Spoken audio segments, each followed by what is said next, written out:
What if I told you that 115 people, men, women, and children, simply vanished without a trace? This didn't happen in modern times, where we have satellites and security cameras and cell phone towers tracking our every move. No, this happened over 400 years ago, when the world was vast and unknown, when an entire colony of people could disappear as if they never existed at all. Imagine this scene. It's August the 18th, 1590. A ship approaches a small island off the coast of what we now call North Carolina.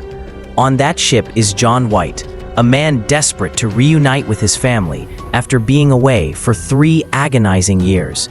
As his boat touches the shore, his heart pounds with anticipation. He's about to see his daughter Eleanor, his son-in-law Ananias, and most importantly, his granddaughter Virginia, who would now be 3 years old.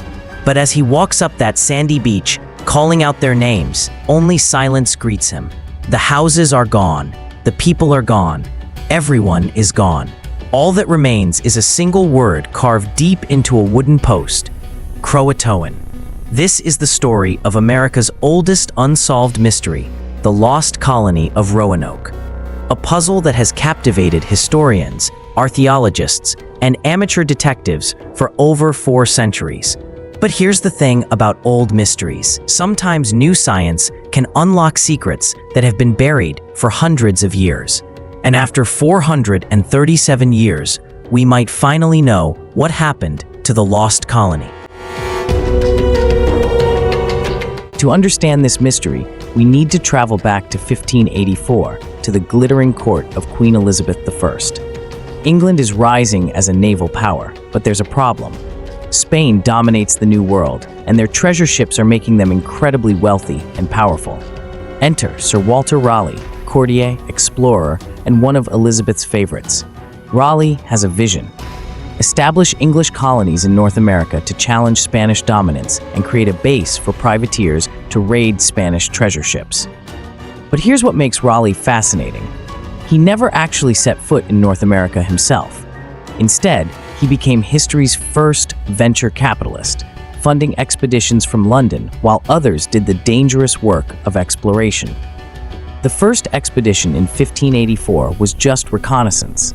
Captains Philip Amadas and Arthur Barlow sailed across the Atlantic and discovered a beautiful island called Roanoke, inhabited by friendly Native Americans. They brought back 2 natives, Manteo and Wanches, to learn English and serve as interpreters. The reports were glowing: a land of plenty, friendly inhabitants, the perfect place for England's first permanent colony in the New World. But as we'll see, the reality would be very different. In 1585, Sir Richard Grenville led 7 ships carrying 107 colonists to Roanoke Island. This wasn't a family colony. It was a military outpost commanded by Ralph Lane, designed to support privateering operations against Spain. From the very beginning, things went wrong. The flagship Tiger ran aground, destroying most of their food supplies. Grenville had to return to England immediately to get more provisions, leaving Lane and his men to survive on their own. And survive they did. Barely. Ralph Lane proved to be a terrible leader. He was paranoid, aggressive, and seemed determined to make enemies of the local Native Americans who had initially welcomed them. Within months, relations with the tribes had deteriorated completely. The colonists were starving, they were isolated, and they were surrounded by increasingly hostile neighbors. Then, like an answer to their prayers, Sir Francis Drake appeared on the horizon in June 1586. Drake was returning from a successful raid on Spanish settlements in the Caribbean, and he offered the colonists passage back to England. They didn't hesitate. Every single one of them abandoned the colony and sailed home. Ralph Lane's colony had lasted just 10 months. But this failure taught Raleigh something crucial. If England wanted to establish a permanent presence in the New World, they needed to send families, not just soldiers. They needed people with a reason to stay and build a life. And that's exactly what he did next.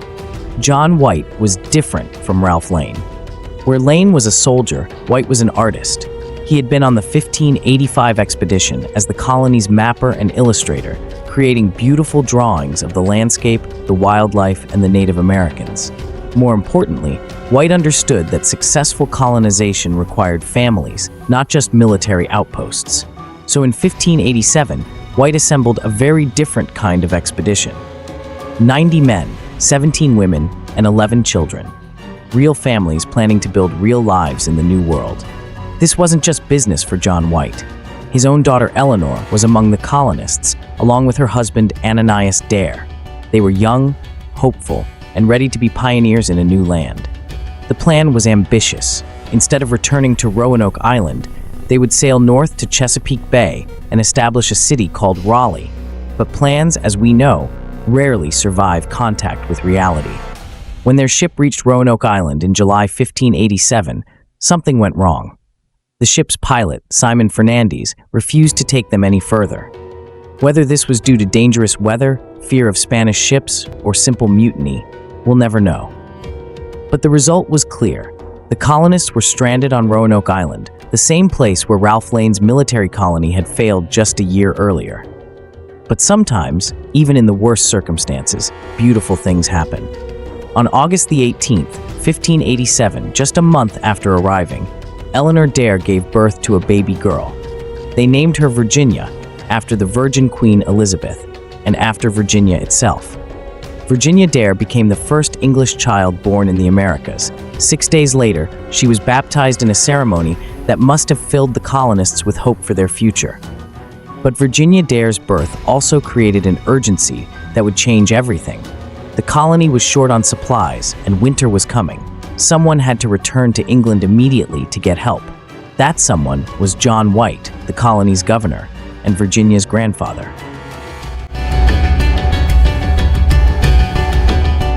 Imagine being John White in that moment. You're holding your granddaughter, this tiny baby who represents the future of English colonization.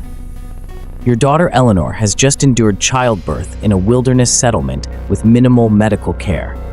Your son-in-law Ananias is working day and night to help build shelters before winter arrives. And you have to leave them. The colonists begged White to go. As their governor and the only one with connections in England, he was their best hope for getting the supplies they desperately needed. But White knew the risks. The journey to England could take months. Getting supplies and organizing a return voyage could take even longer. Before he left, White and the colonists made an agreement. If they had to leave Roanoke Island for any reason, they would carve the name of their destination into a tree or post. If they were forced to leave under threat, they would carve a cross above the name. On August the 27th, 1587, just 9 days after Virginia's birth, John White sailed away from his family. He promised to return within 3 months with supplies, food, and reinforcements. He had no idea it would be 3 years before he saw Roanoke Island again. John White reached England in November 1587, but his timing couldn't have been worse. King Philip II of Spain was assembling the largest naval invasion force in history, the Spanish Armada. Every available English ship was needed to defend the homeland. White watched helplessly as month after month passed. He tried everything, organizing small relief expeditions, pleading with investors, even attempting to sail back with just 2 ships. But every plan fell through. The Spanish Armada was defeated in 1588, but the war continued. English ships were still needed for raids against Spanish territories. White's family would have to wait. Can you imagine what those 3 years were like for John White? Every night, he must have wondered, are they still alive? Is my granddaughter walking and talking now? Has she forgotten her grandfather who sailed away when she was just 9 days old? Meanwhile, back on Roanoke Island, the colonists faced their own nightmare. They had expected White to return within months. When spring 1588 came and went with no sign of supply ships, they must have realized they were truly on their own. Finally, in March 1590, White was able to join a privateering expedition that agreed to stop at Roanoke on their way back from the Caribbean. It wasn't the relief mission he had hoped for, but it was his only chance to see his family again. But fate had one more cruel twist in store. On August the 18th, 1590, exactly 3 years after his granddaughter's birth, exactly on her 3rd birthday, John White finally returned to Roanoke Island. As his boat approached the shore, White and his men saw smoke rising from the island. Their hearts leaped with hope. Smoke meant people. Smoke meant life. But as they got closer, something felt wrong. The smoke was coming from the forest, not from the settlement. It looked like a wildfire, not a hearth fire. They anchored offshore and called out, singing English songs, hoping the colonists would hear and respond. But only silence answered them. The next morning, White led a party ashore. They found fresh footprints in the sand, a hopeful sign. But as they followed the footprints toward the settlement, they found something else. Carved into a tree were 3 letters, CRO. White's heart began to race. This was part of the signal they had agreed upon. But where was the rest of the message? They pressed on toward the settlement, and what they found there would haunt John White for the rest of his life. The houses were gone, not destroyed, taken down as if the colonists had carefully dismantled them. The area was surrounded by a wooden palisade that hadn't been there when White left. And carved into one of the posts of that palisade was a single word, CROATOAN. According to their agreement, this meant the colonists had gone to CROATOAN Island, and critically, there was no cross carved above the word, which meant they hadn't been forced to leave. White was actually relieved. CROATOAN Island was inhabited by friendly Native Americans led by Manteo, who had traveled to England and been baptized as a Christian. If his family was there, they were probably safe, but John White would never find out. A violent storm arose that very night. The anchor cables snapped. The ships were driven out to sea. When the weather finally calmed, the ship's captain refused to return to shore. They had to get back to England, and they couldn't risk losing more time. John White never saw his daughter, his son-in-law, or his granddaughter again. For the next 400 years, the fate of the Lost Colony became one of America's greatest mysteries. What really happened to those 115 men, women, and children? Theories emerged, each more dramatic than the last. Maybe they were massacred by hostile Native Americans. Chief Powhatan, leader of a powerful confederation in Virginia, later claimed his warriors had killed English settlers who matched the description of the lost colonists. Maybe they tried to sail back to England on their own and were lost at sea. Maybe they were captured by Spanish forces who saw English colonies as a threat to their dominance in the New World. Maybe they died of disease or starvation, their bodies lost to time and weather. But there was one theory that seemed most plausible, and it was hiding in plain sight. The word CROATOAN wasn't a cryptic clue or a desperate message. It was exactly what it appeared to be. Directions. The colonists had gone to CROATOAN Island, now called Hatteras Island, to live with Manteo's people. This theory gained support from some intriguing historical accounts. In 1701, an explorer named John Lawson visited the region and encountered Native Americans who claimed their ancestors were white people. Some had gray eyes, unusual for Native Americans but common among Europeans. The Lumbee people of southeastern North Carolina also claimed descent from the lost colonists. For generations, they told stories of English ancestors who had joined their tribes. Some bore surnames like Dial, Oxendine, and Locklear, unusual for native peoples who hadn't been touched by European influence. But for centuries, these were just stories, oral traditions. Without hard evidence, the mystery remained unsolved. Until now. In 2012, researchers at the British Museum in London made an extraordinary discovery. They were examining an original map painted by John White himself, a map he had titled La Virginia Pars. Using advanced imaging techniques, they found something hidden beneath patches on the map. When they shined ultraviolet light on it, they could see the outlines of 2 forts that White had concealed with invisible ink, probably to hide information from Spanish spies. One of these hidden forts was located about 50 miles inland from Roanoke Island, near a Native American village called Metaquem. This was exactly the distance the colonists had told White they might travel if they needed to relocate. Starting in 2015, archaeologists from the First Colony Foundation began excavating the area marked on White's secret map. The location was dubbed Site X, and they found something remarkable. Buried in the soil were fragments of European pottery, not Spanish pottery, which would have been common in trade. not later English pottery from established colonies. These were pieces that matched exactly with the period when the lost colonists would have been in the area. But that wasn't all.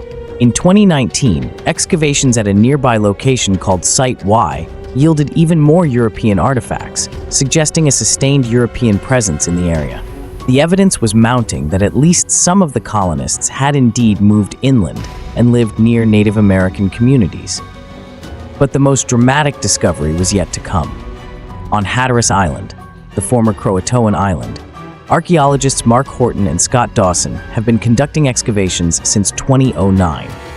And in 2024, they announced findings that could finally solve the 437-year-old mystery. They found iron. Now you might think, so what? People have been using iron for thousands of years. But here's the thing. The iron they found wasn't just any iron. It was hammer scale, the waste product left behind when iron is heated and hammered during metalworking. And Native Americans in 1587 didn't work iron. The iron working technology required to create hammer scale didn't exist among the indigenous peoples of the region. This wasn't iron that had been traded or scavenged. This was evidence that English colonists were actively working metal, creating new tools and nails, probably to build houses or repair ships. But here's the most incredible part.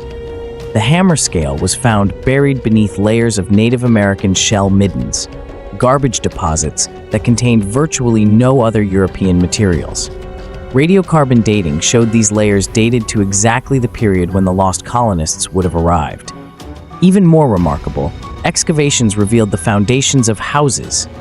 English-style square post holes were found just 25 to 60 feet away from Native American round post holes, dating to the same time period. The English colonists weren't just visiting Hatteras Island. They were living there, side by side with Mantio's people. While archaeologists were digging, geneticists were conducting their own investigation. The Lost Colony DNA Project, launched in 2005, set out to find genetic evidence of English ancestry among the descendants of Native American tribes in the region. The project focused on the Lumbee people and the Hatteras community, looking for European DNA markers that could be traced back to the 16th century. The results have been intriguing but inconclusive. While researchers have found evidence of European ancestry in these populations, proving a direct connection to the 1587 colonists remains challenging. DNA degrades over time, and after 400 years and many generations, the genetic signatures have become mixed and diluted. But the DNA research has revealed something important. There is indeed European ancestry in these Native American populations, and it appears to date back several centuries, exactly what we would expect if English colonists had integrated into local tribes. Before we reveal what really happened to the Lost Colony, we need to talk about one of the most elaborate hoaxes in American history, a hoax that almost derailed the search for truth.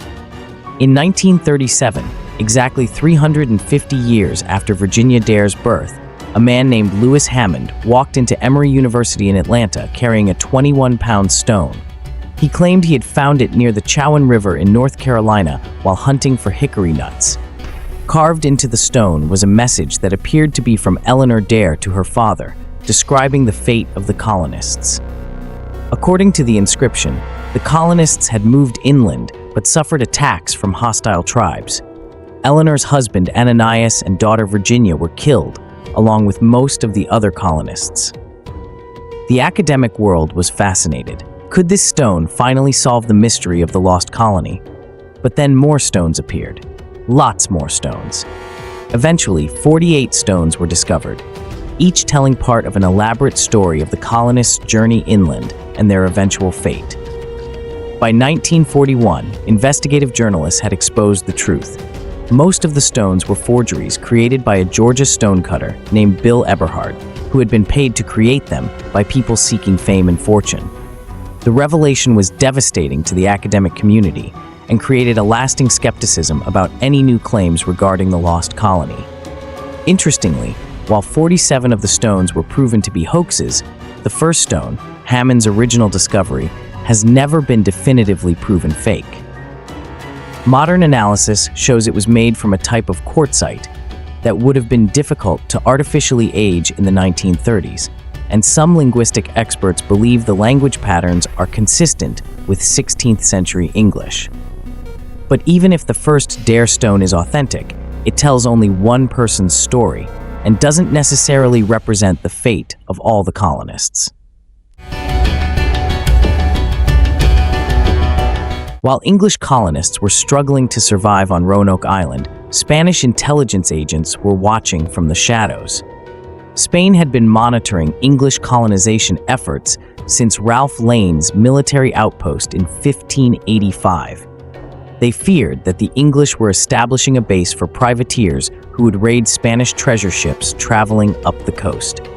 In 1588, King Philip II of Spain ordered Vicente Gonzalez to search Chesapeake Bay for English settlements. Gonzalez failed to find any colonists in the Chesapeake, but on his way back south, he discovered Port Ferdinando near Roanoke Island. The port appeared abandoned. This Spanish reconnaissance report, discovered in archives centuries later, provides an important clue.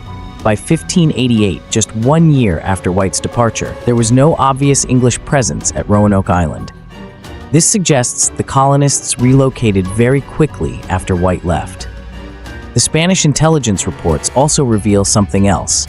They greatly overestimated English success in Virginia. Spanish spies reported rumors of English discoveries of Diamond Mountains and routes to the Pacific Ocean. Complete fantasies that show how little the Spanish actually knew about what was happening on Roanoke Island. If the Spanish couldn't find the English colonists, maybe that was because the colonists didn't want to be found.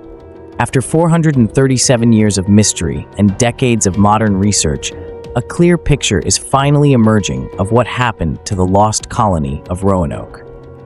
The evidence suggests the colonists didn't vanish at all. They made a rational decision to relocate and integrate with friendly Native American communities. Think about it from their perspective. By early 1588, it had been months since John White's departure, with no sign of supply ships. The colonists were running low on food and facing another winter with limited resources. But they weren't helpless. They had allies. Manteo, the CROATOAN leader who had traveled to England and been baptized as a Christian, offered them sanctuary on Hatteras Island. His people had always been friendly to the English, and they had the resources to help the colonists survive. Meanwhile, other colonists may have chosen to move inland, toward the Chesapeake Bay region as originally planned, or to areas where they could find other friendly tribes. The archaeological evidence supports this interpretation perfectly. European artifacts found buried in Native American contexts on Hatteras Island, suggesting long-term cohabitation rather than brief contact. Evidence of English-style metalworking in Native American villages showing that the colonists brought valuable skills and technology that made them welcome partners rather than unwanted refugees. House foundations showing English and Native American dwellings built side by side during the same time period. Oral traditions among multiple Native American tribes claiming English ancestry dating back to the 16th century. The lost colony wasn't lost at all. It was transformed. Let's take a moment to think about this, not as a historical mystery, but as a human story. Imagine you're Eleanor Dare in the winter of 1587. Your father has been gone for months longer than he promised. You're caring for a baby in a wilderness settlement with dwindling supplies. Your husband is working desperately to keep the colony functioning, but everyone knows the situation is becoming desperate. Then Manteo approaches with an offer. His people on CROATOAN Island have food, shelter, and security. They're willing to share their resources, their knowledge of the land, and their protection. What would you do? For Eleanor, the choice wasn't between staying and vanishing. It was between clinging to a failing English settlement or embracing a new life that offered her daughter the best chance of survival. She chose her daughter's future. And if the archaeological evidence is correct, that choice led to something beautiful. Not the tragic end that centuries of speculation imagined, but the beginning of something new. Communities where English and Native American families lived side by side, sharing skills, traditions, and bloodlines. Virginia Dare, the first English child born in America, may have grown up speaking both English and Algonquian. She may have learned to make pottery from Native American women and to read and write from her English mother. She may have married and had children who carried both traditions forward. The Lumbee people and Hatteras community members who claim descent from the lost colonists aren't just preserving legends. They may be preserving the literal truth of what happened when two worlds met and chose cooperation over conflict. The story of the Lost Colony matters because it challenges our assumptions about early American history. For centuries, we've told stories about European colonization that focus on conflict, conquest, and cultural dominance. The Lost Colony gives us a different narrative, one of adaptation, cooperation, and cultural blending. It reminds us that survival in the New World often depended not on maintaining European superiority, but on learning from Native Americans and finding ways to live together. The Lost Colony also represents something uniquely American, the willingness to reinvent yourself when circumstances change. The colonists who left Roanoke Island didn't give up on their dreams. They adapted their dreams to new realities. And perhaps most importantly, the Lost Colony story honors the indigenous peoples who made survival possible. For too long, the focus has been on the mystery of the vanishing colonists, as if Native Americans were just part of the landscape. But the real story is about the CROATOAN, CROATOAN, and other tribes who chose to help desperate English families even when they had no obligation to do so. The Lost Colony wasn't lost because it disappeared. It was lost because we stopped looking in the right places. Not in dramatic theories of massacre and starvation, but in the living communities where English and Native American cultures combined to create something entirely new.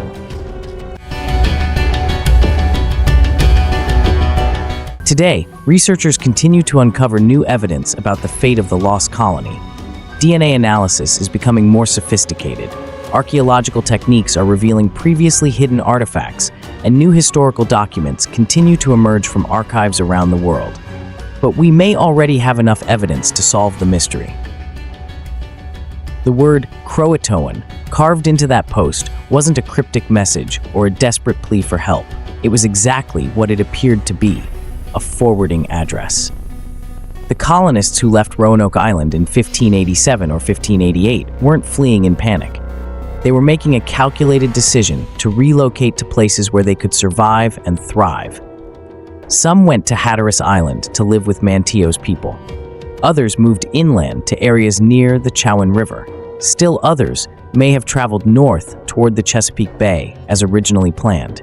They didn't vanish. They adapted. They didn't disappear. They integrated. They didn't die out. They became part of something larger than themselves. John White never found his family because he was looking for an English colony. But his daughter Eleanor, his son-in-law Ananias, and his granddaughter Virginia may have found something better, a new kind of community where different cultures could coexist and support each other. After 437 years, the Lost Colony of Roanoke has finally been found. Not as a tragic ending, but as a new beginning. Not as a failed English settlement, but as one of America's first successful multicultural communities. The mystery isn't where they went. The mystery is why it took us so long to look. The story of the Lost Colony reminds us that history is rarely as simple as our textbooks make it seem. Real people faced impossible choices and found creative solutions that don't fit neatly into our preconceived narratives. Virginia Dare, the first English child born in America, represents something profound. The idea that America has always been a place where different cultures meet, blend, and create something new. Today, when we drive past the Outer Banks of North Carolina or meet members of the Lumbee tribe or the Hatteras community, we may be encountering the living descendants of one of history's greatest mysteries. The Lost Colony was never lost. It just became something we didn't expect to find. What do you think happened to the Lost Colony? Do you believe the archaeological evidence points to integration with Native American tribes? Or do you think there's still more to discover?